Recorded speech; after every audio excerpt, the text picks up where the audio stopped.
Helo pawb a croeso i Clwb PICS. Enw fi Dion Wyn a dwi'n adolygy'r ffilmiau a, wel, dwi'n mwydro am ffilm yn aml iawn. A heddiw yma, da ni am trafod llythrennedd ffilm trwy Guardians of the Galaxy. Be ydy llythrennedd ffilm, da chi'n gofyn am? Wel, basically, yr elfennau o ffilm sydd yn gyd yn dod i gilydd i creu ffilm da, deiriadol, hwylus, efo negas, just ffilm gret i wylio, a dyna pam nath ei dewis Guardians of the Galaxy, achos mae yna nifer o'r elfennau pwysig yma i gyd yn dod i gilydd i wneud y ffilm yma yn un o'r gorau yn y Marvel Cinematic Universe. Felly, heddiw yma, da ni am edrych ar stori Guardians of the Galaxy, wedyn trafod y genre, os ydych chi'n gwybod ei genre eto, bydych chi'n poeni, wedyn trafod y cymeriadau, awyrgylch y ffilm, ac wedyn symud ymlaen i siarad am y cerddorau ar-lein. Mae yna nifer fawr o elfennau sydd yn gallu siarad am, ond hein ydy'r prif pwyntiau da ni eisiau sbio fewn ni.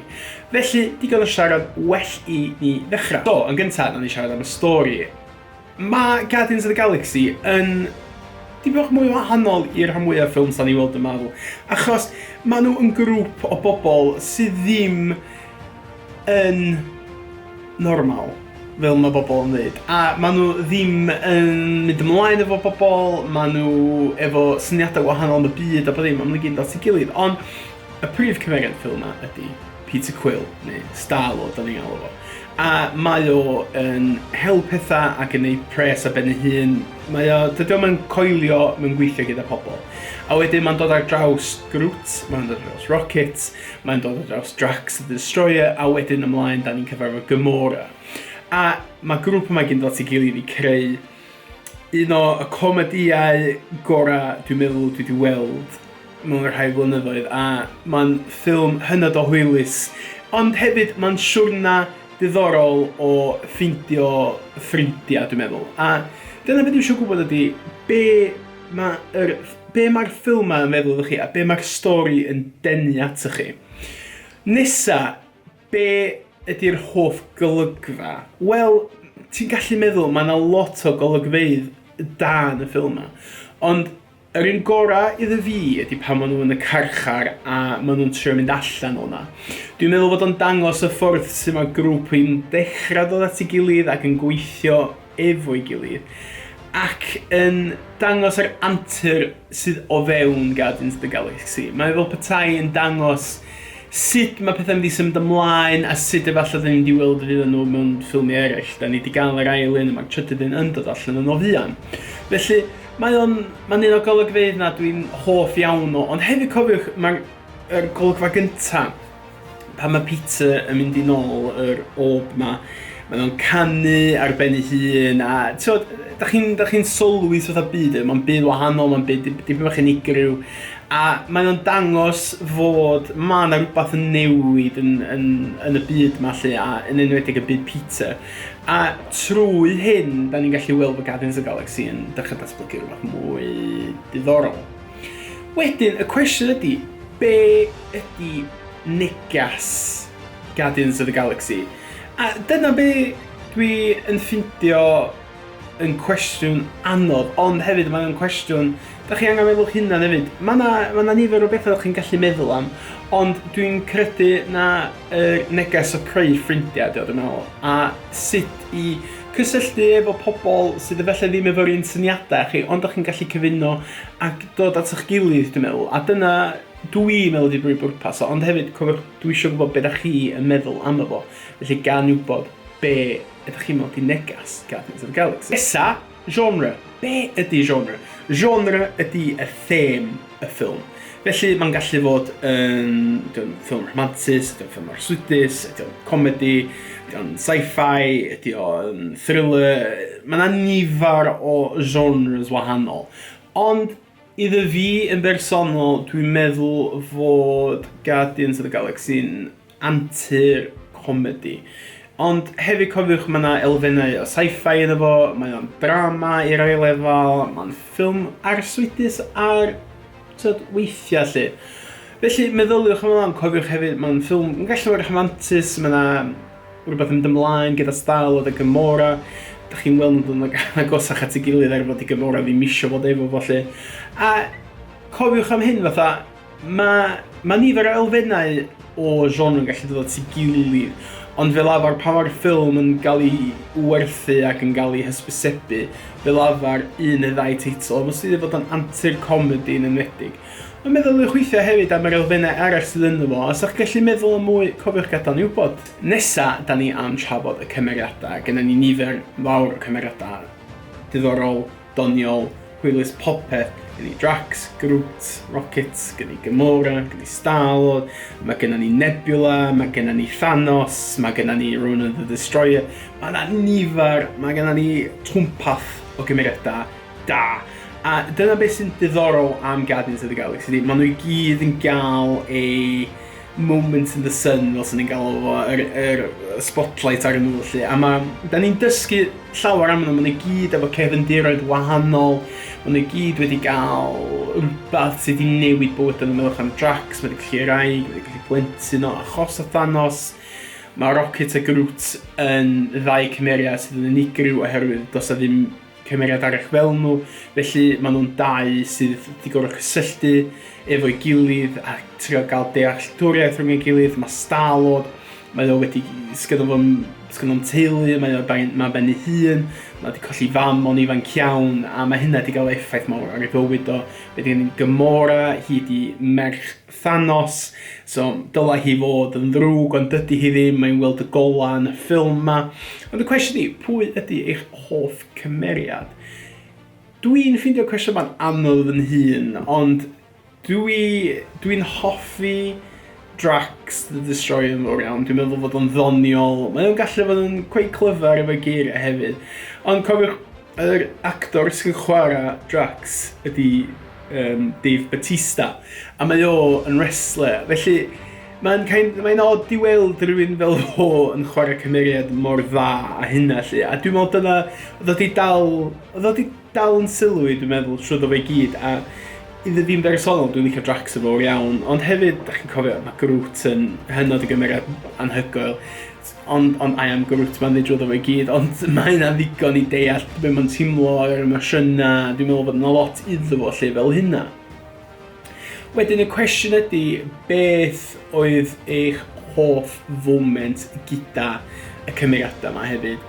Fatha ni wedi siarad am y golygfa dwi wedi deud am y carchar, fyswn i'n deud y golygfa dwi'n licio yn fyma ydy pam maen nhw'n dod at y diwadd a maen nhw'n gyd yn dod at ei gilydd I delio efo'r Power Stone a mae'n dangos y ffordd maen nhw'n gyd I uno gyda'i gilydd lle a mae'n dangos y cryfder mae gan nhw fel grŵp a dwi'n meddwl hwnna'n foment mawr y cymeriadau a mae'n dangos y cryfder yn ysgwennu y sgript lle mae'n dangos faint mae James Gunn wedi rhoi I fewn yr syniad o Guardians a mae'n rhoi fwy o credidwydd yn nhw lle.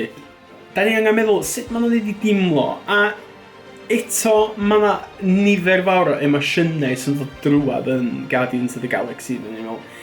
Ar un eilad, da ni'n hapus, da ni'n ofnus, da ni'n gallu fod yn drist am y cymeriadau. Yn enwedig efo Star-Lord, da ni'n dysgu mwy am mam fo a sut nath I marw. Mae'n eiliad hynod o drist a mae'n dangos sut mae cymeriad o'n datblygu.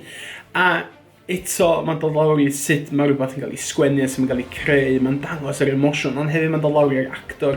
Mae Chris Pratt yn actor hynod o dda iawn a mae'n dangos yr emosiwn yna'n gryf.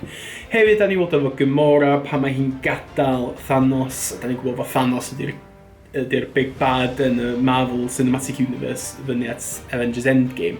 Felly, da ni'n weld mwy am cefndir Thanos, a da ni'n gallu weld sut mae Gamora wedi cael ei effeithio gan yr dinistr mae wedi creu achoso'i thad, a mae'n dangos dipyn bach mwy am y hi lle. Felly, mae'n nifer fawr o emosiynau yn mynd trwy'r ffilm yma. Ond os i'n dweud fod hapusrwydd ydy'r elfen pwysikach ac yr emosiwn pwysikach yn y ffilm yma, achos mae'n dangos fod mae pawb yn gallu neud ffrindiau yn y byd yma, a mae'r hwyl sy'n gallu gael efo'r pobl yma yn disgleirio. Felly, pan da ni'n meddwl am awyrgylch y ffilm yma, da ni'n siarad am yr emosiwn, ond be sydd yn cael ei greu yn awyrgylch Guardians of the Galaxy? Da chi eisiau meddwl weithiau, da ni'n y gofod. Felly, mae'na'r elfen o, da ni'n gwybod beth sy'n digwydd nesaf. Mae'n quite oer weithiau pan da chi'n meddwl am efo, yn enwedig pan da ni'n trefeilio o gwmpas. Mae yna elfennau bywiog a mae yna lliwiau lliwgar yn y ffilm a mae'n dangos sut mae Guardians yn gallu newid y tempo trwy'r awyrgylch ac y byd sy'n cael ei creu o gwmpas. Da ni weld nifer o planedau wahanol da ni'n cyfarfod yn Novacop. Felly, pan da ni'n sbio ar y ffilm, mae yna wahanol elfennau yma sy'n cyfyngu at ei gilydd i creu awyrgylch quite unigryw. A fel dwi'n dweud, dychmygwch fod chi ar roller coaster efo Guardians of the Galaxy. Da ni'n dechrau cychwyn, mae'n pigo fyny efo'r cerddoriaeth, efo Peter yn mynd am y Power Stone, wedyn da ni'n mynd lawr dipyn bach mwy, da ni'n cyfarfod Groot, wedyn mae'n codi, a wedyn mae'n jyst yn mynd i fyny ac i fyny, ond mae yna eiliadau lle mae pethau yn disgyn ac yn dinistrio a maen nhw yn teimlo'n emosiynol.